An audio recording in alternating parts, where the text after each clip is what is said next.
এয়া খোজকাঢ়ি আহি গা পা ধুই চব আজৰি, কিন্তু মই আহিছিলোঁ কাপোৰ মেলিবলৈ। ইয়াত মানে ইমান ধুনীয়াকৈ মানে আহে ন লাইটটো, সেইকাৰণে ইয়াতে ভিডিঅ' কৰিবলৈ বহুত ভাল হয়। সেইকাৰণে ভাবিলোঁ এটা ভিডিঅ' কৰিয়ে লওঁ।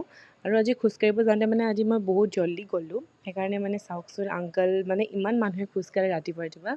কিন্তু ভালে বাৰু দেই, ৰাতিপুৱা জল্দি উঠিব লাগে। আৰু আপোনালোকে জল্দি উঠে নে নুঠে কমেণ্ট কৰি জনাবচোন।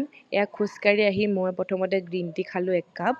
আৰু মানে মই গা পা ধুলোঁ কাৰণে ডাইৰেক্ট কলেজলৈ ৰেডিয়ে হৈ গ'লোঁ। এইটো টি চাৰ্টে পিন্ধি যাম আজি কলেজলৈ। তাৰে পাছত মই খালোঁ 4টামান কাজু। মানে কাজু মোৰ বহুত ভাল লাগে দেই। আৰু আগতে কি জানে, যেতিয়া আমি লাষ্ট ইয়েৰ আছিলোঁ নহয়, একদমেই ক্লাছ নহৈছিল। আৰু এতিয়া আকৌ 3rd চেমৰ পৰা ষ্টাৰ্ট কৰিব লগা হৈছে।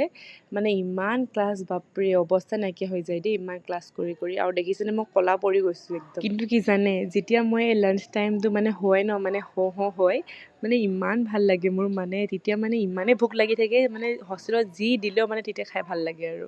কিন্তু আজি মোৰ জিম যোৱা নহ'ল, কিবা এটা প্ৰব্লেম আছিল, সেইটো ক'ব নোৱাৰি বাৰু।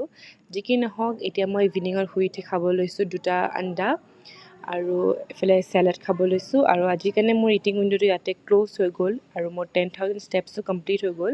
তো আজিৰ কাৰণে মোৰ গ'ল কমপ্লিট। Bye bye.